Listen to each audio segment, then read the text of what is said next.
Yeah, um, a good question. What really resonates and what is great for me is that we give the young leaders and the new generation leaders the chance to get exposed and to get in contact with the leaders of today. When I was studying myself, you know, you were in your university, you were in your own peer environment.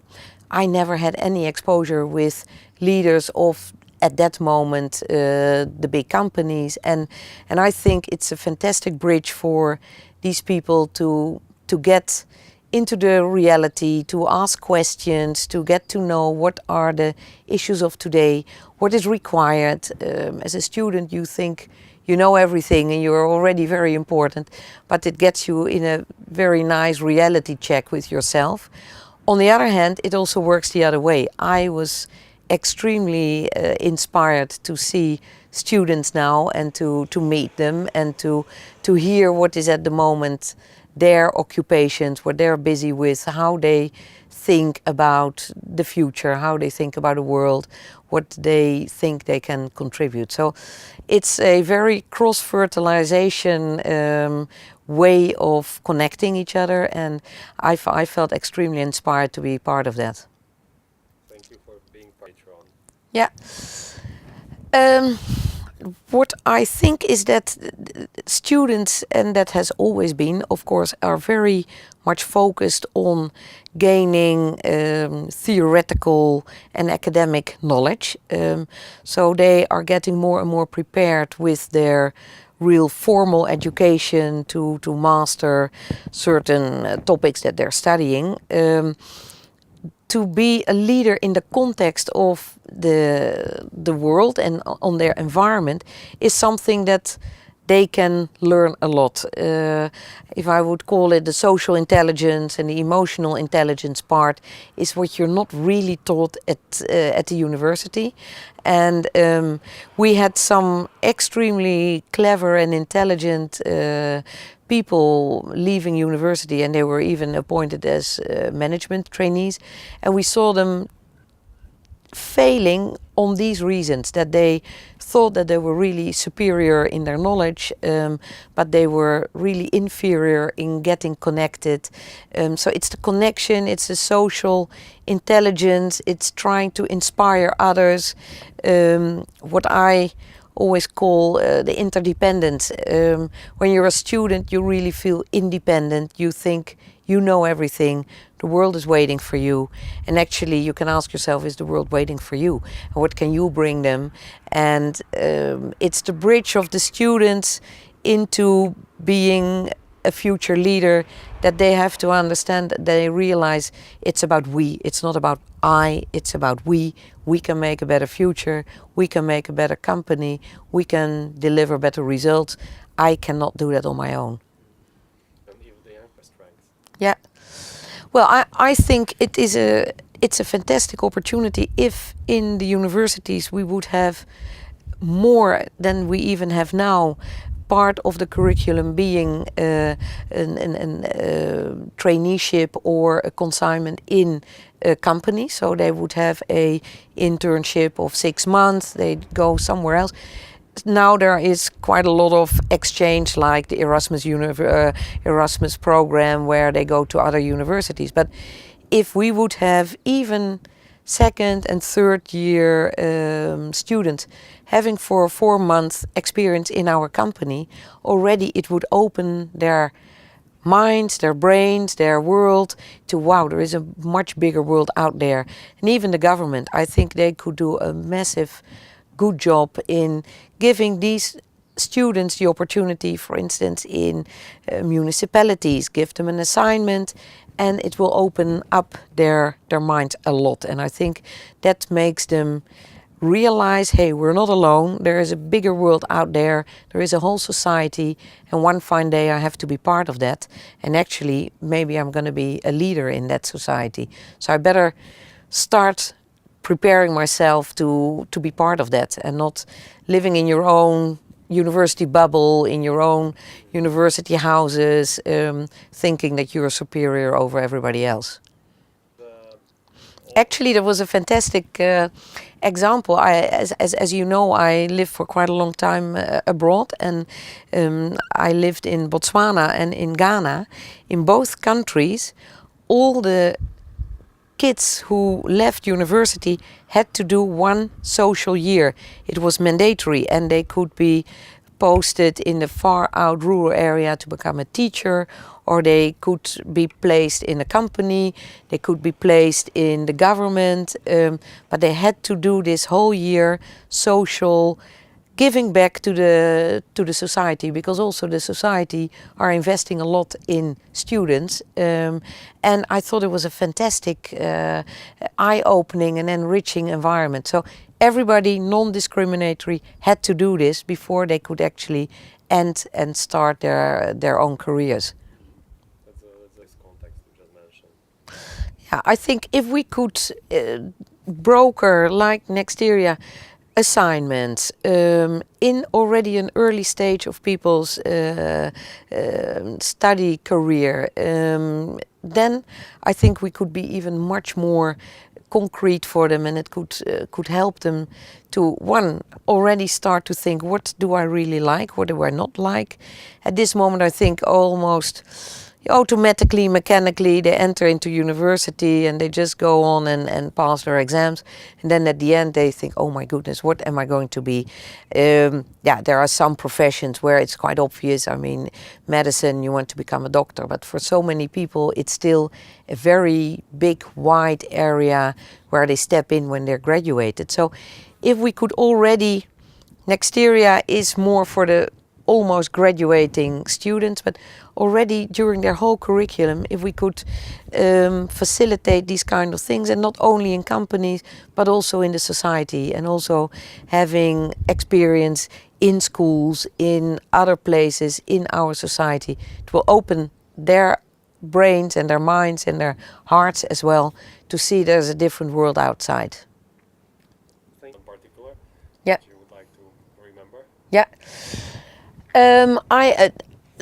As a personal experience, I had a really great experience when there was a night or an informal night with the CEO, and I was speaking in the auditorium about my career, what I've been doing, and afterwards there was still, for a number of students who were interested, a informal Q&A session, and they came up with most interesting and, for me, surprising questions, and that was a fantastic event for me.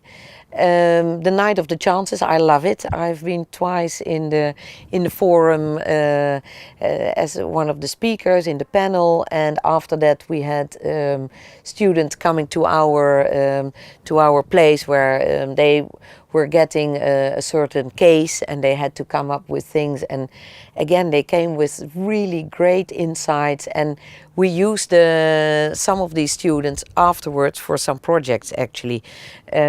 Also, at the aftermath, a couple of people asked me my email address. With a couple of them I stayed in contact because they were very curious, like, what does a CEO do actually? And for them it's a big phantasma, and yeah, we're all normal people at the end of the day. We do normal things, but I can imagine for them it's a big aspiration, and to just equalize yourself, have a very nice one-on-one, and to get down the silos or to get down the mountain of what is this, almost a god, but to see it's a normal person, and I could liaise very nicely with them, and vice versa. That was for me extremely inspiring, I have to say. And thank you for spending all the time with us, by the way. It was my pleasure, and afterwards sometimes the students were coming to my office and they asked me, and they said, oh, thank you so much for your time. I said, well, I want to thank you for your time, because I learned a lot as well, and it was always a great interaction to be together with us, because students have no idea how rich they are and how many dreams and how many things they're thinking of and how many concepts they have in their mind, but it stays very much in their own little isolation, and it's actually, we should be able to tap much more on their big potential that they have. And it was always very enriching for me. I'm obsessed with talents, as you know. So I love to be among them, and I love to make jokes with them, and I love to share my experience. I think there was a quote of Eleanor Roosevelt said, okay, great leaders don't create great followers, but they create great leaders. And if leaders are not investing time to develop great leaders, you know, the world is not going to move and it's not going to progress. So that's what I feel very much as my responsibility, to create new and greater leaders than I am myself. Invest time in it. Yeah. A very good and a very difficult question as well. When I came to Slovakia after 10 years in Africa, I had, as you can imagine, a lot of questions. There were a lot of differences, and one of the questions I asked with my experience in Africa with Heineken, so what is our corporate social responsibility program here? We were building schools, we had massive programs for farmers, we had, well, countless initiatives and projects where we were giving back things to the society, giving back things that we thought is going to help the progress of the country. And in Rwanda, I can tell you there were a lot of initiatives that were needed. And actually we didn't do much. There was not something that they said, well, this is a big program, we're doing this. And so I started slowly and surely to get more engaged in that, and so we started to really put in place quite a big program in Urbanovo, where our brewery is and where we play a very important role in that local society to give something back to the local community there. So we're sponsoring quite heavily what is called Tu Smedoma, we're at home project, where you really have a couple of grassroots initiatives that we're supporting every year 10 initiatives. That is good for the society, that's really good for grassroots, and it gives me huge pleasure to be engaged in that. Naja Bratislava is something else that we're doing, and we started to do a lot more over time, and I also managed to convince quite a lot of people internally that it is important. We are a big player here. We are very well embedded in Slovakia, and I think it is not less than our social duty to give something back to the society. So that is what I think. Slovakia still is a young country, and in these stages of development where you say, okay, we were dependent, we're now very independent, but not so long yet, only 20 years. And I think we need to take that step from independent to interdependent, where we think more about we, that we also have a lot of deprived parts in our society who are not really progressing so well in our country, and I think we need to take care of them. And if that is something that I would like to give the attention to our leaders here in Slovakia, that is what I think we should start to think. We as a nation, we should be proud. We should be so proud of Slovakia because it has so much, and I always had a lot of conversations because Slovaks tend to be quite critical about themselves. They beat each other up of criticism. Oh, we lost again. So look at what you're doing. Look at what you have been achieving. And if you move the total society up, I think we can still progress immensely. And there is at the moment is recent lots of discussion of this Mr. I think Piketty, this French guy, who says one of the biggest dangers at the moment of countries is that the disparity of rich and poor are getting more and more. And it was always in countries like Brazil and where you had massive disparity, but also in Europe, you know, the rich are getting richer and we're subsidizing the rich actually, and we're depriving the poor. And in itself, that has a huge risk. If your society is really getting much more polarized in that. There are a lot of risks in the society. So, and without maybe being communistic, but I think if you find a way where the total society is moving on, I think there is a huge benefit in the prosperity of this country. And I think there we can do a lot of things still. And I will have a support.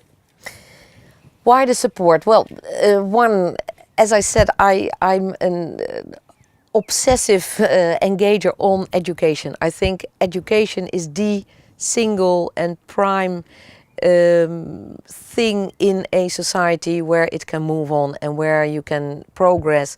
If you have a well-educated population, the chances that people are more happy are bigger, and depriving people of education, I think, is the biggest sin that a country or a society can give to the people. I vividly remember one quote when there was in the recession, Kennedy was asked in the parliament by Republicans, why are you not cutting on education? And he said, well, let's try a couple of years without and let's see what is happening.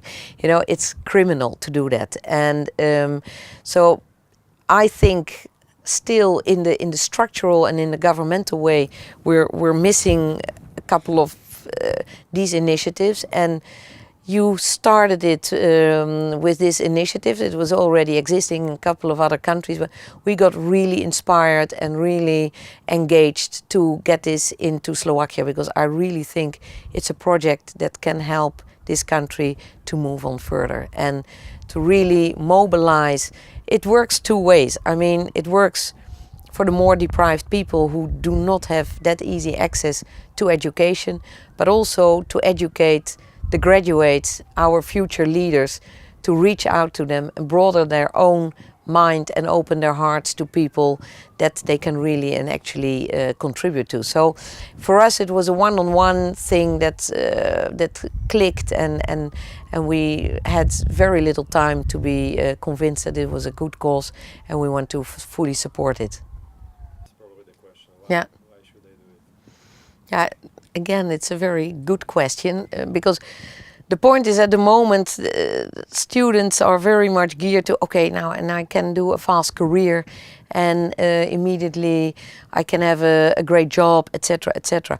I think if we would be able to explain to them that this could be a very fast accelerator in their careers, because they are not only going to have an experience that is in favor of others, but particularly it's going to be in favor of themselves. And we have to show them that lack, like social intelligence, like emotional intelligence, like inspiring people, like mobilizing people, like also having empathy to other thoughts, etc., are the, for me, vital ingredients to really become a great leader. And very often when you start your career and when you start in a company, you do not immediately get the chance and the opportunity to learn these things that fast. And I think it is an acceleration incubator moment that you should grasp. And it's not losing years, it is actually gaining years, because you can really become a much more complete and a much more mature leader if you had this type of experience at a young age, as they have the chance to have it. So it's not slowing down. For me, it's an acceleration of what they can experience. They can really have some lifetime and impacting experience that they will not have very easily in any other opportunity in that first year's postgraduate. That is my total conviction. And actually, I do have a couple of examples where people failed because of the lack of this kind of competencies. And people think, and we make them feel and we make them think that they know everything and that they are on top of the world. They're actually just starting, and they have to give a lot to get a lot. And I really think that if we can show these fantastic mini great leaders that they're going to be, that this is actually a career accelerating thing to do, instead of a career slowing down thing to do. It will also be much easier for them to get a job. If I would have a couple of candidates in front of me and they could talk very meaningful about their experience that they had in 2 years of being part of this Teacher for Slovakia, I think the chances would be very likely I would take them instead of others who've just got fantastic grades and are just graduated but have no clue what the society has to bring them and to give them. Marketing director job of yourself, actually. Yeah. Yeah, the issue is when we get people from university, fresh from university, I think there is a mismatch as well in their perception of what they know and what the reality is. I've mentioned that before, and I am a big advocate of already giving them some reality checks, because to be very honest, if we are recruiting a person from university, really they still don't know anything, because now all their academic lessons they have to start implement and to apply in the real world, which is always different. And so to be afraid that you would lose, and one reality, if you want to work in a big corporate society entity, you are not going to be marketing director from the next week. You will have to go through the phases. You will start as a junior, maybe as a management trainee, as a junior brand manager, senior brand manager, then maybe a group marketing manager, and then a marketing director. In big corporate entities, maybe it is different in some other companies, but you need to be patient. I mean, it took me 20 years to become a general manager. If you have patience, you'll get there. In the meantime, you learn a lot. Maybe careers now go a little bit faster, but I think it's good for the students to have a bit of a lesson in humility of what they actually already can bring to the company, because that is very, very little. And it doesn't matter, because we are learning them also the Heineken way of doing marketing, which is also not a one size fits all. It will be different for an insurance company, will be different for a bank. So actually they still start from fresh. And on the other hand, at this moment in life, where with social media, the wisdom, the science, the knowledge is in our smartphone, you don't have to get disconnected. You can stay abreast. You can create communities of practices. You can still practice your things, or you can still stay abreast on developments. You're not like in an isolation, and I think it's a non-reason to, but it's a logic reason, because people have invested for 5 years maybe that really moment when they have the certificate in their hands, and now, wow, the whole world is waiting for me and I can start kicking. Reality is quite different these days. And if you see, I don't have the statistics at the moment for Slovakia, but how difficult it is to get as a graduate. I think it takes on average 1.5 years to get a new job. It shows that the world is no more looking and waiting for them. Hopefully economy will pick up again and the demand in the labor market will improve, but it's not that we are waiting until that person is graduated and immediately he can become the marketing manager. That is that's a bubble, it's a dream that people have to get some sense of reality about that. And this initiative and this experience could give them something that nobody else has. All of a sudden you create a USP for yourself. So wow, there's something really to talk about. If they are interviewed by somebody and they can really talk, well, I've done marketing, and then so what? What else have you done? Well, I've also done this, and I've been teaching in Košice or somewhere very remote in a place, and these were my challenges, and these are the things that I've learned. Wow, then you really start to think, this person has a lot of value for me. That is how I value and how I recruit myself, people in our company. people with a set of reasonable brains, all of them almost can graduate. I mean, if you learn your lessons and you are a brave and a courageous and industrious student, you just do your exams and that is it. And I was the same, by the way. I had really no experience. But what I did after my study, I had a gap year and I was traveling a lot.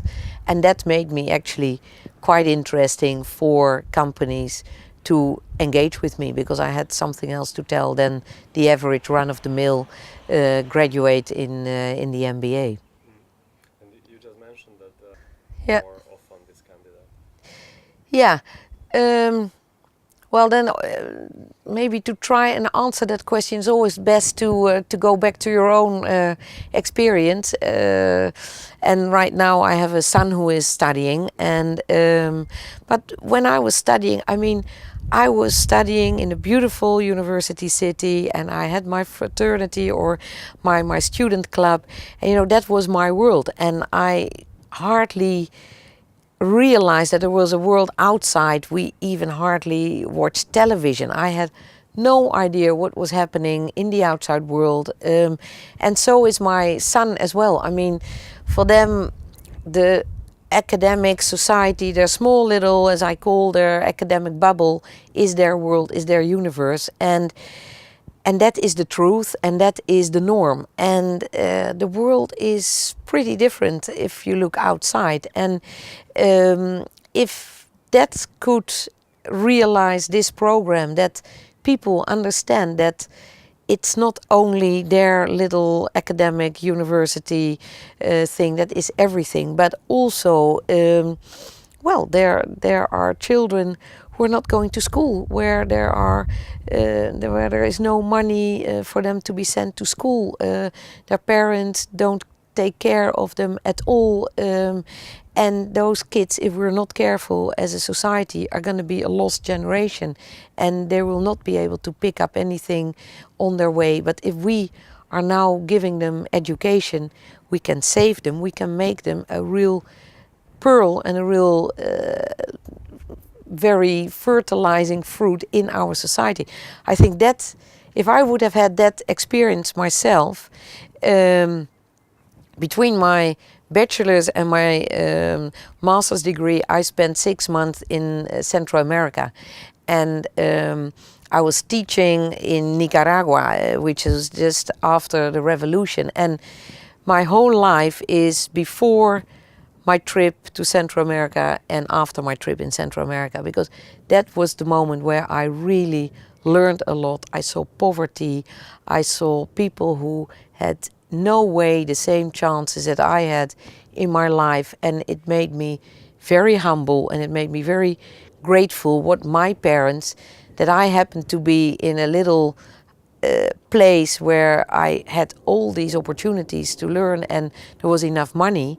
It made me extremely humble, and it changed my life completely. And so I became member of Nicaragua committees, and I became a little bit of a rebel, but it really transformed my own thinking and my inner strength. And ever since, I carry that with me. And you know, money you can lose, everything you can lose, but experience you cannot lose. And you just take it on you, and it enriches you, and it builds on your own being. And that's what I think can really make a change for these people. Yep. Really open. Yeah, okay. Yeah, I invite everybody to step over a shadow, because the normal sequence, you go to primary school, you go to secondary school, if you're lucky you go to tertiary education, and you go into the corporate world. I mean, that is like a normal step in sequence, and you kind of make yourself ready for that.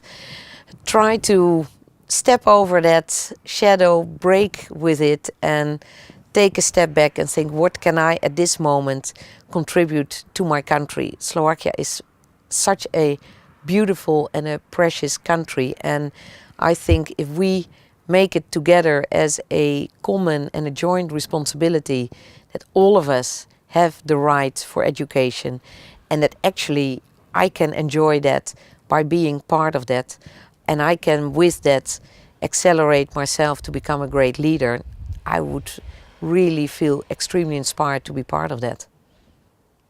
I wish I was 30 years younger. I would do it, really, I would. And it would not be seen as a lost opportunity.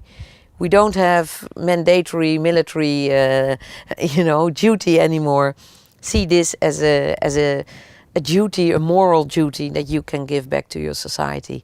I think it's extremely, it's extremely inspiring. It's extremely rewarding for yourself as well. And I would like to be part of that. Yeah. So go do it. Thank you. Yeah?